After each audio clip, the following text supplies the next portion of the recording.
hydrography, there was topography, there was the equivalent of artillery surveying, Civil War.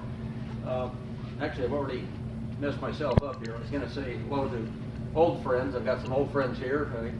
Chris, I've got I guess I understand I'm the son of Andy Armstrong here. Got my own family Mike from NGA, a couple of NGA folks here, my wife. So say hello to everybody here. If I don't know you, introduce yourself. Then we'll know each other. And I'm always glad to do whatever I can for folks. First thing I got to see. Okay. Let's see how this works. Okay. There we go. We'll get started here. This first slide, actually, Paul has worked with the lady that did this, Janet Ward, who she's done a lot of your graphics. So Janet did that for me a number of years ago. We'll move on to Too bright. yeah, that's pretty bright. We can fix that.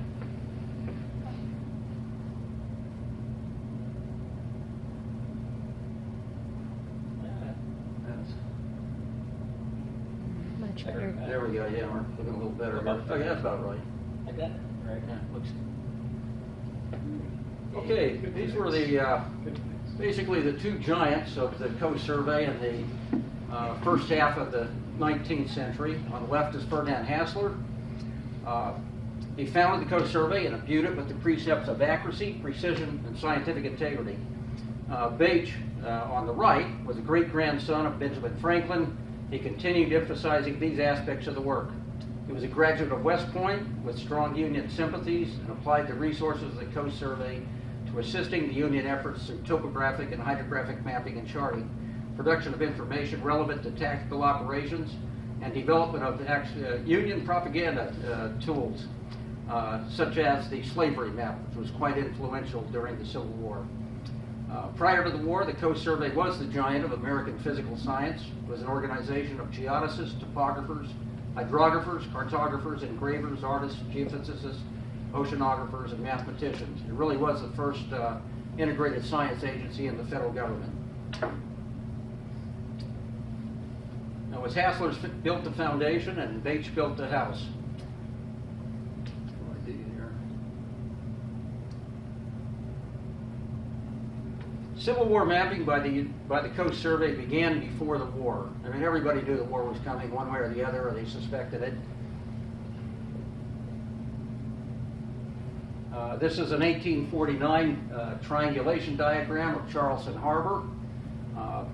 Charles Boutell began the work on the south coast. This coast surveyor, Charles Boutell, understood the topography and hydrography of Charleston and the surrounding area perhaps better than any other individual. He began his career at the Borden Survey.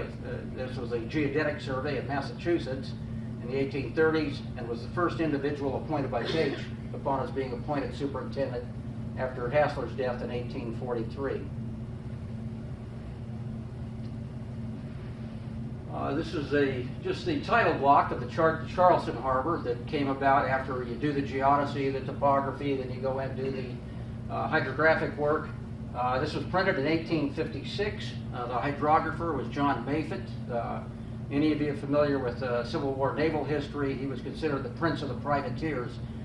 Went to the Confederate States Navy, became a commander, commanded the Florida, sister ship to Raphael Sims, Alabama, and then was one of the greatest blockade runners as well.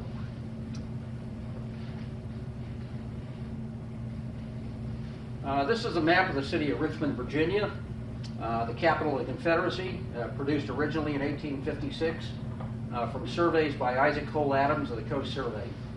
The Coast Survey had actually mapped many of the major southern coastal cities before the outbreak of hostilities. This is a portion of what was known as the, Albert Boschke, a coast surveyor of Washington, D.C. He was multi-talented. He moonlighted surveying Washington, D.C. on his own time, and he engraved and produced this map on his own. He was going to do it for selling, but he actually ended up, the map was considered so accurate that the Union Army confiscated it. Perhaps General Hooker used it to find his way about, as various recreational institutions could be easily found on this map. That is a joke for those of you who know about General Hooker and his namesakes.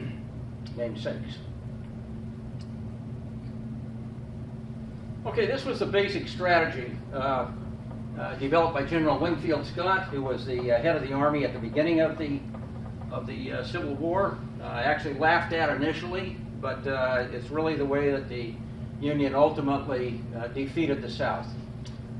Blockade the South and cut off its lifelines and encircle it, basically encircle it, which it ended up doing. Okay, one of the first products to help implement the blockade was notes on the coast of the United States. Right after the war began, Congress in its wisdom decided that the Coast Survey was probably a superfluous cost, wanted to discontinue it for the duration of the war. Bates turned his people to developing these notes. And he divided the coast into 13 parts, from Cape Midlothian, Delaware, down to Brownsville, Texas. Each of these had their own little monograph, if you will. It had information on coastline and harbors, tide and current predictions, sailing directions, anchoring characteristics, freshwater sources, and other information allowing execution of a blockade. There were 400 each of these printed of the 13, so 5,200 total. The NOAA Central Library, we have 9 of these of the 13. Library of Congress has 4, so a complete set exists. Actually, Coast Survey, the Coast Pilot folks have digitized these. They're online for those that are interested. Okay, it's also an example of early photolithography. Although there are many references to photo reproduction being developed or invented during the Civil War, it actually was developed by George Mathiot of the Coast Survey in the early 1850s. Mathiot was also the inventor of the first proportional camera system, i.e. able to reduce field survey sheets to 1/2, 1/4, etc. scale, which effected savings in time and manpower for producing different scale maps from original manuscripts. Before this camera was invented, they actually had a whole section in the Coast Survey that was devoted to taking a 1 to 20,000 sheet or a 1 to 10,000 sheet and using spacing dividers, actually just very difficult work to reproduce it at the other scale, a 1 to 40,000 or whatever it may be, taking hundreds of man hours for individual charts. His superior, Joseph Saxton of the Instrument Division, is credited with taking the first photograph in the Western Hemisphere in 1839. Coast Survey was also the first federal geophysical agency. This is a magnetic declination chart for the epoch 1860, which was included in Notes on the Coast. Coast Survey also later expanded into gravity and seismological observations and studies. We actually had geophysics until 1973. We developed the magnetic observatories and seismological observatories throughout the U.S., and the World Seismological Network was also developed under the Coast Survey.